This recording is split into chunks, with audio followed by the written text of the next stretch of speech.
Welcome to part 2 of Let's Play the Forest of Doom by Ian Livingstone. At the end of the last part, I was on paragraph 117 and I was about to battle a goblin. Okay, let's do that now. Okay, so we're rolling for him first. There's the encounter box thing. And yeah, here we go.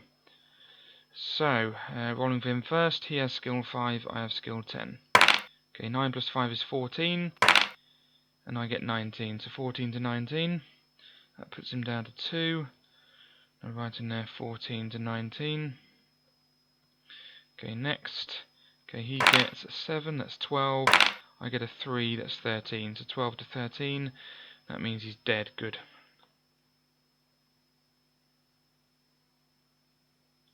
So 12 to 13, just beat him there actually. Okay, he's dead. Get rid of the buzzing. If you win, turn to 232.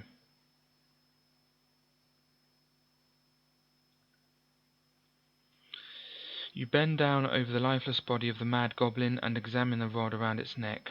The rod is made of ebony and there is a screw thread at one end. You are excited to see the letter G neatly inscribed at the other end of what must be the handle of the dwarfish warhammer. You put your find in your backpack. Add 1 luck point. If you wish to search through the contents of the cave, turn to 263. If you want to leave the cave and continue northwards, turn to 358. Okay, let's note down that we have the handle with G. Okay, let's make a new line, there we go. And then let's turn to 358.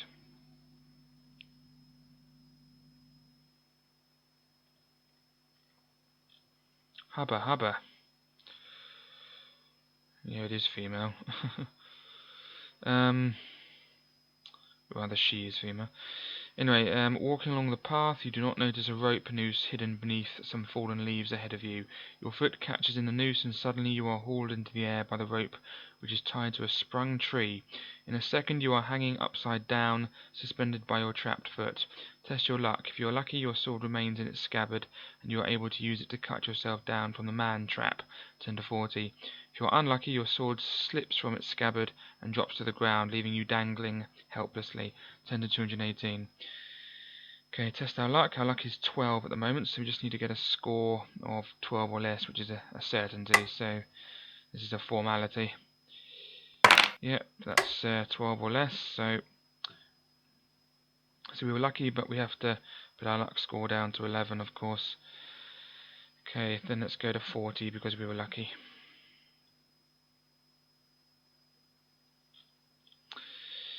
You get to your feet and curse, brushing the dirt from your clothes with your hands.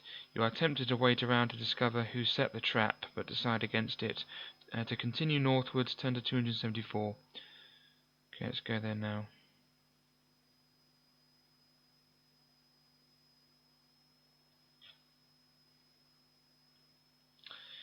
You notice a knotted vine hanging down to the ground from a tree on your left. You look up and see a roughly made treehouse amid the branches. If you want to climb up the vine to the treehouse, turn to 195.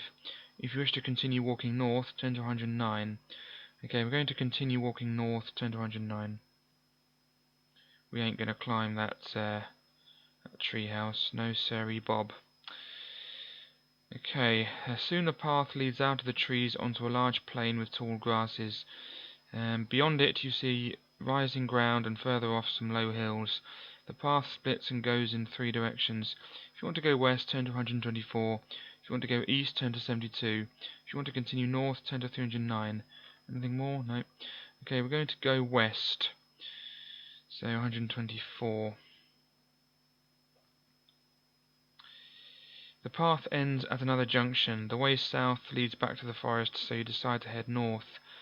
Turn to 180. Walking quickly along the path through waist-high grass, you arrive at another junction in the path. If you want to continue walking north, turn to 105. If you wish to go west, turn to 361. We are going to go west again, 361.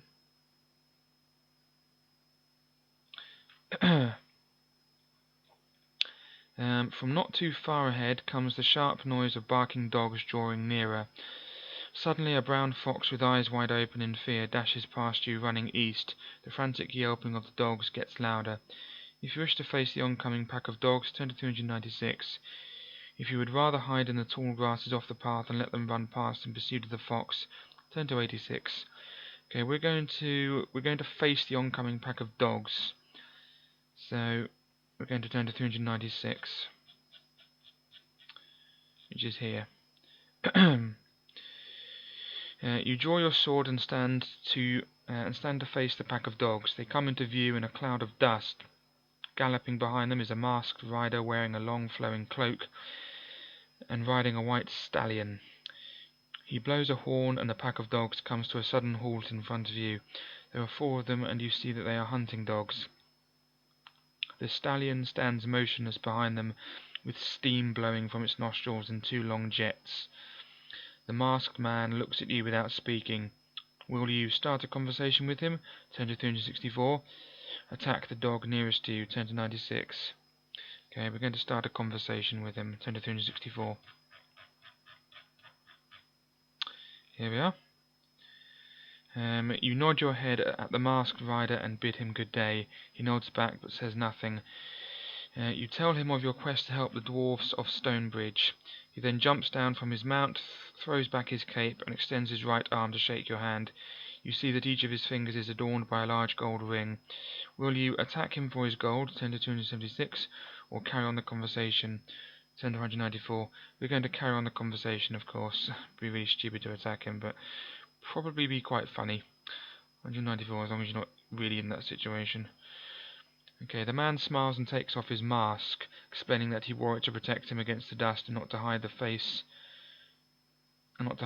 of a robber. You sheathe your sword, or you sheath your sword, whatever the word is. I think it's sheath. Could be wrong though. You sheathe your. No, that doesn't sound right. It is sheath. Sorry. You sheath your sword and relax a little. The man tells you that he is a hunter and that the best game in all the northern borderlands can be found on this grassy plain within Darkwood Forest.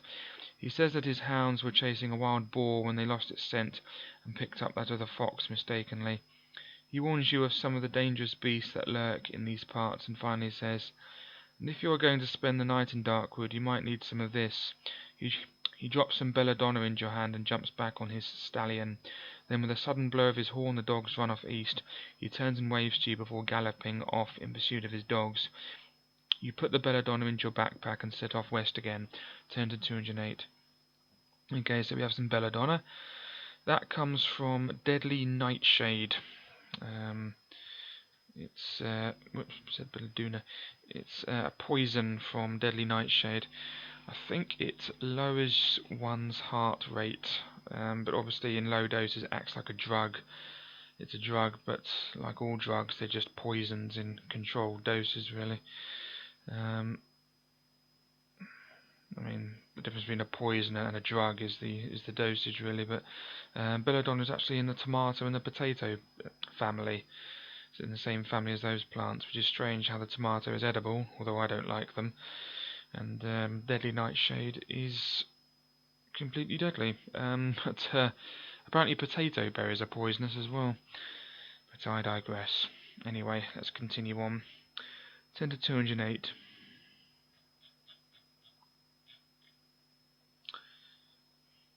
You soon arrive at a crossroads. The way south leads back to the forests, so you decide to ignore it. You may either keep going west, turn to 99, or head north, turn to 291. We're going to keep going west, turn to 99. Yeah, good progress. Ahead you see that the path... Yeah, I'll look at that in a minute. Ahead you see that the path ends at the door of a large hut made of dried mud. It has a domed roof and a single window. You peer through the window and see a large man with dark skin sitting at a table in the middle of the hut.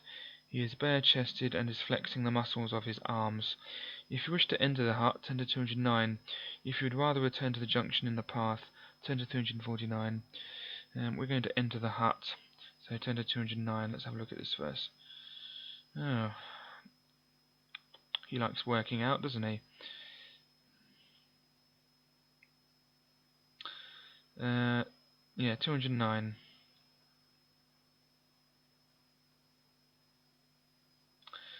Okay, as you enter the hut, the big man smiles. He looks pleased to see you and starts to speak in a deep voice. Welcome, stranger. My name is Quinn, and I earn my living by my arms. Would you care for a little wager, perhaps, at arm wrestling? If you wish to accept the challenge, turn to 28. If you wish to decline his offer, you politely refuse and return to the junction in the path, turn to 349. When we're going to accept the challenge, turn to 28. If you possess an armband of strength, turn to 52. If you do not possess this item, turn to 266. Okay, we do have an armband of strength, because I bought one. There it is. Armband of strength. So let's turn to 52. You won't know what hit him.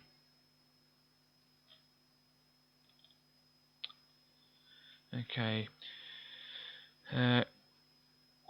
Quinn explains that he will wager some dust of levitation against an item or coins to the value of 10 gold pieces. As you sit down at the table opposite him, you deftly slip the armband of strength onto your arm. You put your elbow onto the table and lock hands with him. His grip is like an iron jaw, and his dark, slanted eyes look confident. His biceps bulge, and he gives the signal for the contest to begin. You start to push his arm down and are amazed at your own strength. Sweat breaks out on his forehead, and you can see the disbelief and pain on his face. You push harder and force his arm onto the table in defeat. Turn to 78.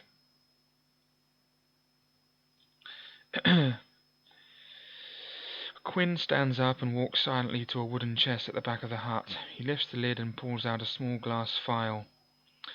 He hands it to you and walks back to the table, where he slumps in his chair looking thoroughly dejected. The dust in the phial sparkles in the light, and you put it into your backpack and leave the hut. Outside you walk back to the junction in the path. Turn to 349. Okay, so we have some dust of levitation. So let's put that on now. Dust of levitation. Fantastic, good. Alright, turn to 349.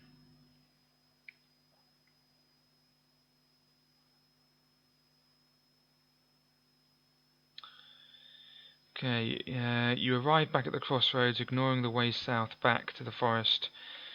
Let me start again. You arrive back at the crossroads. Ignoring the way south back to the forest, you may go north, turn to 291, or continue east, turn to 102. We're going to go east, turn to 102. There we are. Walking along the path, you notice marks in the ground made by the hooves of a horse heading east. You soon arrive at another junction in the path. The hoof marks lead south, back to the forest. You decide to head north, turn to 105. Okay, 105. Okay. In the distance to the right of the path, you see large birds circling in the sky. As you get closer, you recognize them as vultures. If you wish to step off the path to see what or whom the vultures, in what or in whom the vultures are interested, turn to 384. If you wish to ignore the vultures and continue walking north, turn to 394. We're going to ignore the vultures, and continue walking north. Turn to 394. Pardon me. 394. There we go. Gradually, the grass around you becomes shorter as the ground gently starts to rise. Ahead, you can hear the sound of flowing water. Soon you reach the bank of a slow-flowing river. The river is very shallow, and stepping stones cross it to the far bank, where the path continues north into the distance. Will you cross the river by the stepping stones, turn to 66, or wade through the shallow water across the river, turn to 186? We're going to go by the stepping stones, turn to 66. You step carefully along the slippery stones to the other side of the river. You see that the path continues north into the hills, but as it is getting dark, you decide to make camp for the night under a large solitary tree to the right of the path. You build a large fire and settle down to sleep with your sword by your side. Turn to 325. You have been asleep for about an hour when the soft noise of fluttering wings wakes you up. You sit up and grab your sword, and in the light of the full moon, you see three large shapes flying towards you. They look like large bats, but as they sweep in close, you see the unmistakable fangs of vampire bats. If you possess any garlic buds, turn to 268. If not, turn to 79. Okay, we do possess garlic buds. Here's the proof. There they are. Yep, there they are. Good. Okay, so let's turn to 268.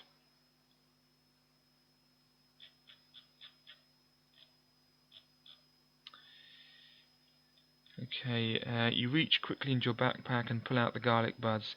The vampire bats close in on you but veer away at the last second, screeching loudly. They hover above you, eager to drink your blood, but the garlic keeps them at bay.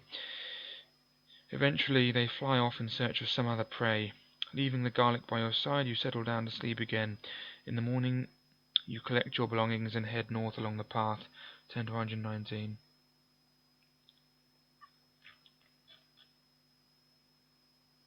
Is that male or female? Half cat and half girl. Her fur is wet dream, as it were. Right. Well, a male fur, at least. But enough about them. The ground is quite steep as the path wends its way into the hills. By the time you reach the top, the sun is quite hot. All around in the distance you see the green circle of darkwood forest. Mist still hangs in the tall grass behind you, but ahead you see a valley floor bathed in sunlight. All is quiet. As you start down the far side of the hill, you see a junction in the path. You may either continue north down the hill, turn to 90, or head west along the new branch, turn to 216. We're going to continue north down the hill, so turn to 90. Yep, turn to 90. Let's go. Beautiful, man.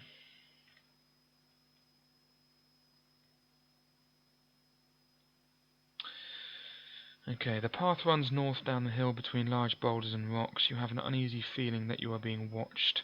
Then from behind one of the larger boulders to the left of the path spring two sinewy men with long hair and beards. They are wearing animal furs and look menacing. One notches an arrow to his bow and lets it fly. Test your luck. If you are lucky, the arrow misses you and flies past your head. Turn to 210. If you are unlucky, the arrow lodges itself in your shoulder and you suffer the loss of 3 stamina points. If you're still alive, turn to 348. Okay, so let's test our luck. So our luck's 11 now. So 2 dice, need a score less than or equal to 11. Good, right, lucky 7. But now we're down to 10 luck points. Okay, and yep, turn to 210.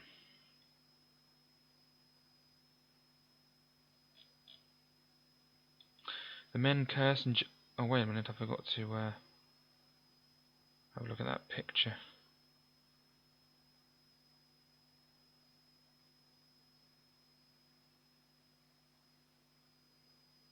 Where was it?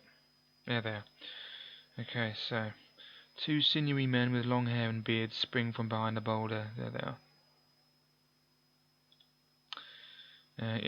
are. Anyway, 210.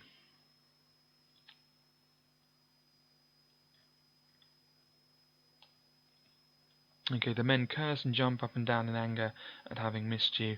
They start to argue and push each other around. They seem to forget all about you. If you want to attack the wild hill men, turn to 43. If you want to walk past them along the path while they are still arguing, turn to 188. Okay, we're going to attack the wild hill men, so turn to 43.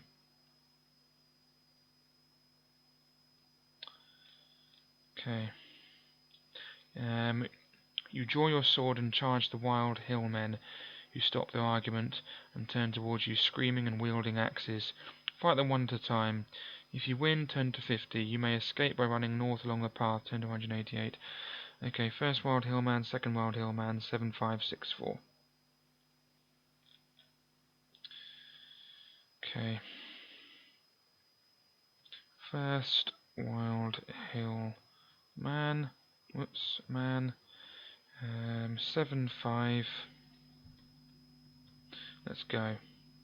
7-5, wasn't it? Yep, good. Okay, so rolling for him first. So 7 plus 11 is 18. I get 14, so 18 to 14. So he wins. And I lose 2 stamina points. I'm down to 21. Okay. Okay, he gets a 10, that's 17. I get 9, that's 19. So 17 to 19. I win. Puts him down to 3. Next, okay, he gets 9, that's 16. I get 6, that's 16. So 16 to 16, so no one wins that one.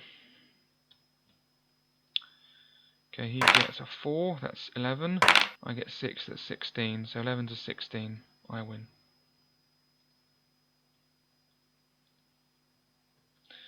Okay, one more, hopefully. Or rather, one more, I hope. Okay, 10, that's 17. 8, that's 18. So 17 to 18. Okay, he's down to 0 now, so he's dead. Okay, now we're battling the second Wild Hill man.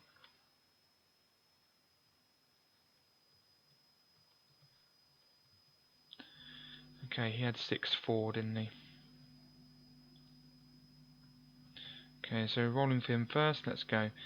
Okay, 4 plus 6 is 10, so 10 to 12, I win.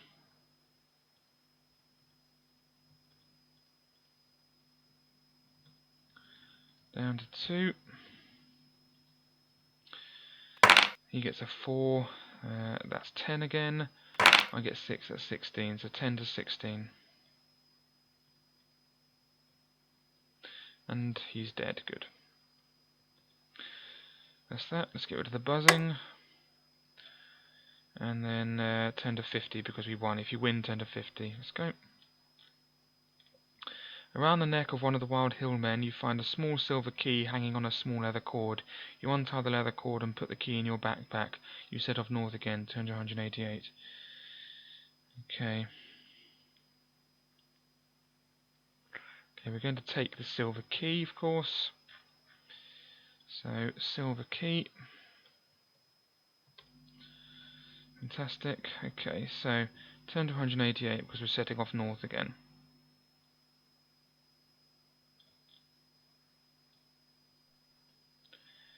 Okay, walking down the hill you see the valley floor stretching out ahead, and beyond a sinister wall of trees, dark wood. On the other side of the trees lies Stonebridge, your journey's end. Arriving on the valley floor you see that the path comes to a junction.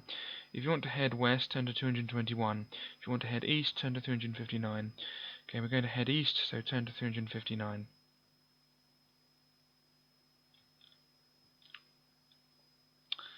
Okay, to the left of the path you see a stone well with a bucket and turning handle. If you wish to take a closer look at the well, turn to 172. If you'd rather continue your walk east, turn to 281. Okay, we're going to continue our walk east, turn to 281. And the well, we'll have to ignore the well. Okay, you arrive at a crossroads. South leads back up into the hills, so you decide against that option. If you wish to head north, turn to 163. If you wish to continue east, turn to 393. Okay, we're going to continue east again, so 393.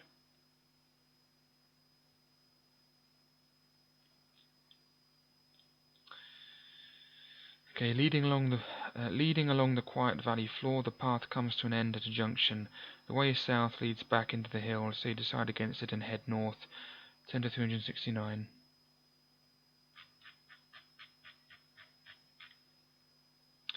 The valley floor is green and pleasant, and you wonder why such a tranquil place should be the home of so many loathsome creatures. Walking along the path, you see in the distance the portly shape of a balding man dressed in long brown robes heading in your direction. As he gets closer, you see that he is a friar.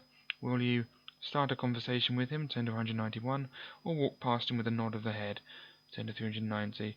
Okay, we're going to walk past him with a nod of the head, turn to 390.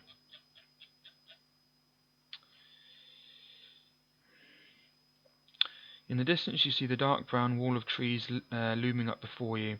The path leads directly into darkwood forest and soon starts to twist and turn between tangled roots and bushes.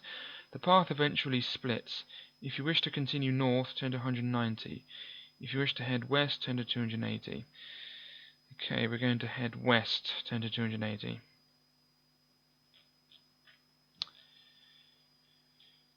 Your walk west is arduous but uneventful. You pass two branches of off the path leading south, which you ignore. Eventually you arrive at a junction. Again, ignoring the way south, you head north. Turn to 306. Okay, 306. Interesting how it says amidst when earlier it said amid.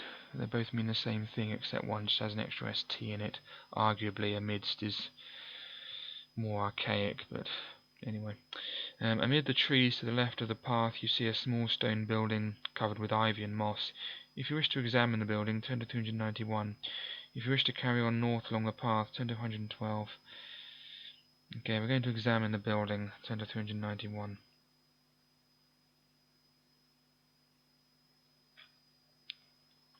The building measures only 3 yards by 3 yards and has no Let me start again. The building measures only 3 yards by 3 yards and has no windows. The door is made of stone and looks very solid. There is no handle, and there does not appear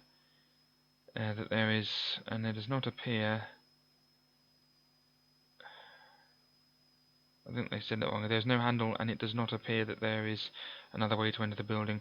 Then you notice a tiny keyhole in the stone door. Do you possess a silver key? If you do, turn to 200. If not, turn to 379. Okay, we do possess a silver key. So we're going to go to 200.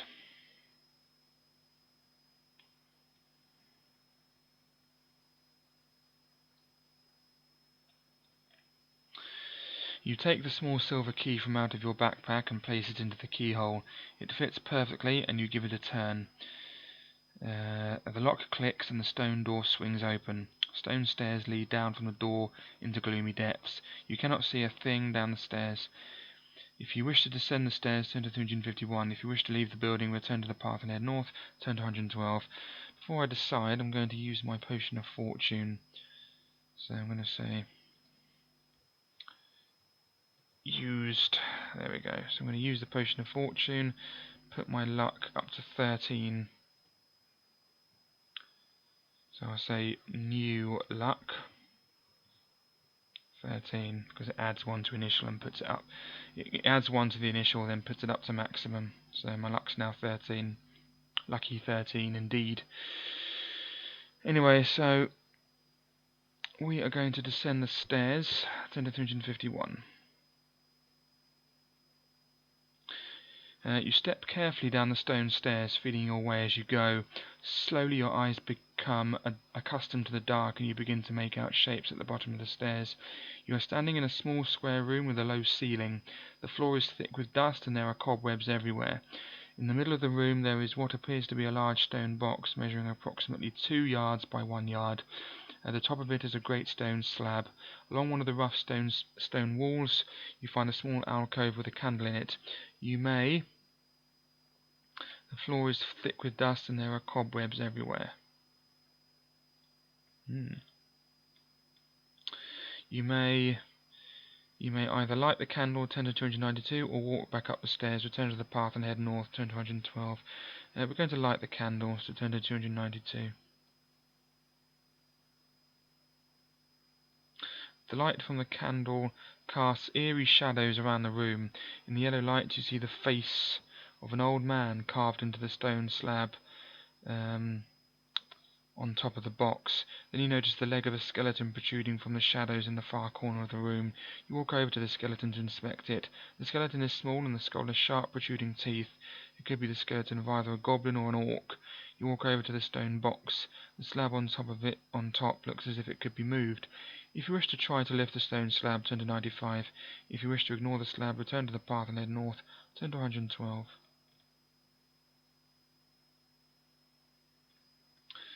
Okay, that's nothing to do with us. We are going to lift the slab, turn to 95.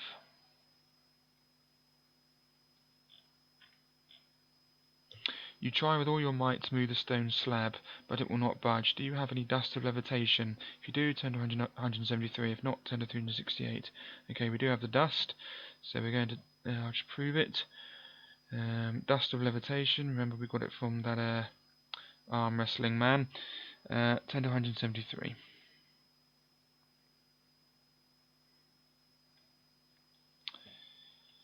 Okay, you take from your backpack the glass vial containing the sparkling dust and sprinkle it on the stone slab. Slowly the stone slab starts to rise into the air. You peer into the box and are horrified to see a rotting corpse lying there. Ragged clothes cover a skeletal body with loose flesh hanging from it.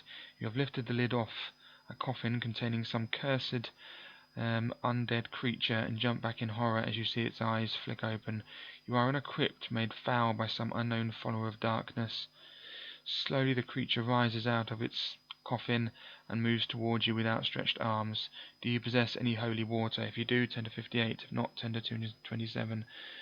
Okay, we do possess holy water. To prove it, there it is, holy water on the left there. So we're going to go to 58 now. Yeah, the choice at the beginning is really important in this game. You reach into your backpack and pull out the small bottle of holy water. Quickly removing the cork, you throw the water at the advancing ghoul. A thick smoke rises into the air from the burn marks made by the holy water on the putrid flesh of the ghoul. The ghoul appears to be in great pain, but through its wide open mouth no sound is heard. It crawls into a corner of the room, desperate to escape your goodly weapon. Is that a word? You walk over to the coffin and look inside. You are overjoyed to see, as well as 25 gold pieces, an object that the ghoul was using as a headrest. A bronze hammerhead with the letter G inscribed in it. You happily put your findings into your backpack and walk back up the stairs to leave the crypt and return to the path to head north, turn to 112. Okay, so we have 25 gold pieces. So 19 plus 25 is 44. No, it's not, it's 54. What am I saying? Can't even add up.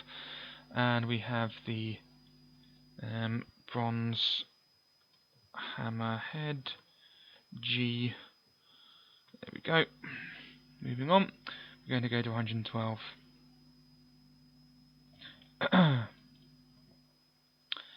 The path presses on northwards through the dense trees, then it makes a sudden turn to the right and heads east. The path is so overgrown in places that you have to use your sword to cut through it. Your walk east is long and tiring. At last you reach a junction in the path. Looking at Big Leg's map, you decide to head north again in the direction of Stonebridge and ignore the narrow path continuing east. Turn to 103. Let's go to 103.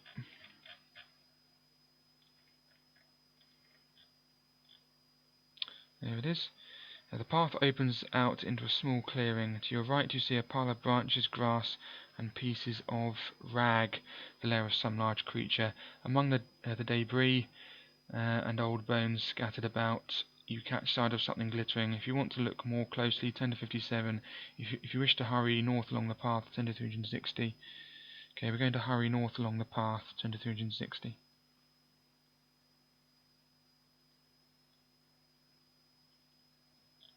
There we go.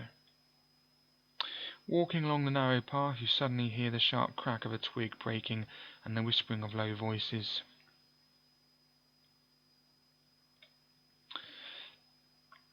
You draw your sword and wait anxiously with your back to a large oak tree. Then from behind the trees opposite you step 4 men and a woman dressed in green tunics. Each looks menacing and they stand with swords and axes in their hands. The young woman steps forward and tells you that you are trespassing on their territory and you must pay a levy of 5 objects from your backpack or face the consequences. If you wish to give them what they want, turn to 279. If you'd rather spit on the ground in reply and fight them, turn to 104. Okay, give them what they want is what we're going to do. So 5 objects. Well, 5 objects is just 5 gold pieces, so let's just give them that. That puts us down to 49. 5 individual gold pieces.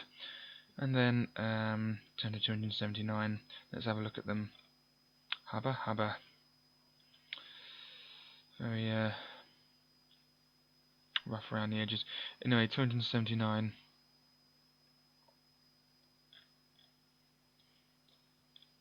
Excuse me one moment, I just got a text.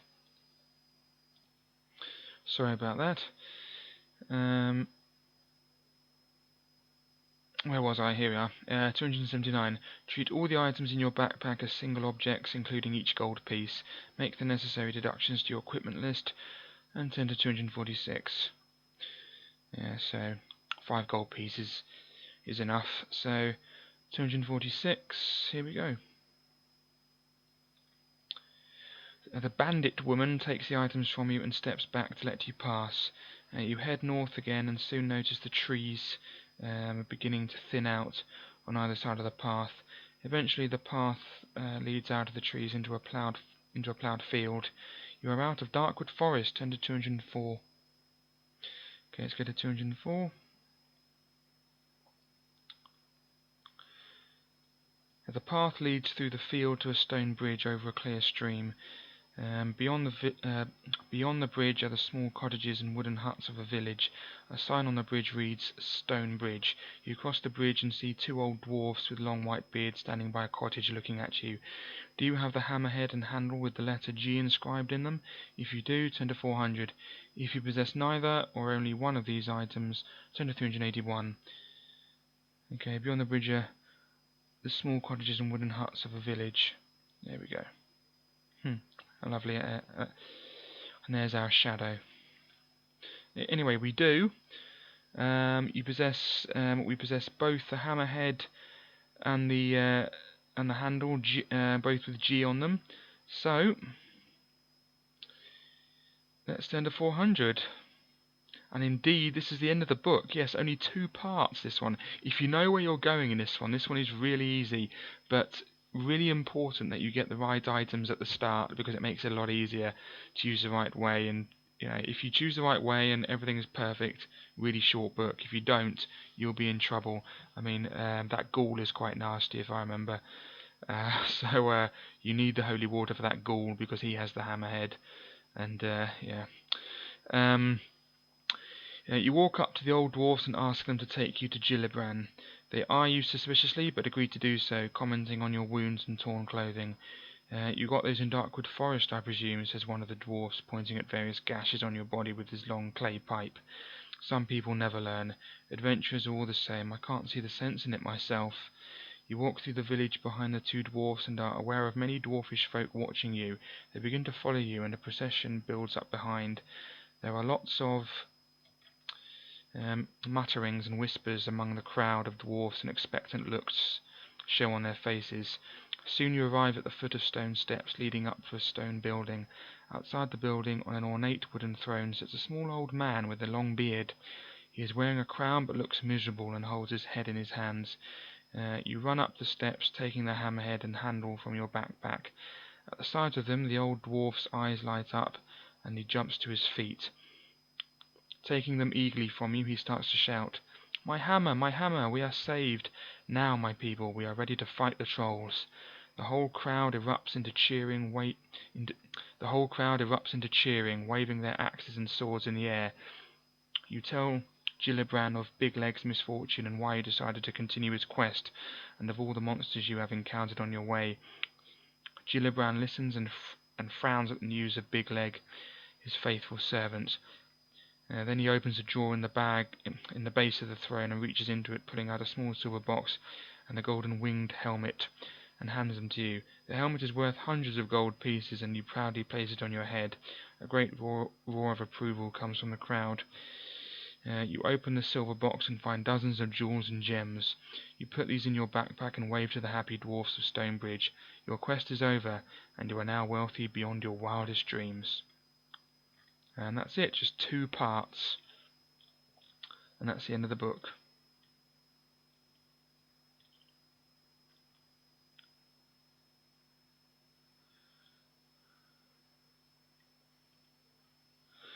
About the author. Ian Livingstone is an internationally well-known figure in the fantasy games world. Together with Steve Jackson, co-author of The Warlock of Firetop Mountain, he founded Games Workshop Limited, which was set up to promote and distribute role-playing games like Dungeons & Dragons, RuneQuest, and Traveller. From its tiny beginnings in Shepherd's Bush, London, Games Workshop has grown rapidly and is now the largest UK company specialising in these games. Ian Livingstone is also editor of White Dwarf, a magazine devoted entirely to science fiction and fantasy games, creator of the highly successful Judge Dredd game, author of Dicing with Dragons, and co-organizer of Games Day, Britain's largest indoor games convention. And more importantly, he is extremely fabulously wealthy. Okay, I'll do Citadel of Chaos next, I promise. That was only 2 videos. What is Dungeons and Dragons? Never really been into that myself, apart from Heroes of the Lance, of course. But that's advanced Dungeons and Dragons. So advanced the game is unplayable, more or less. Anyway,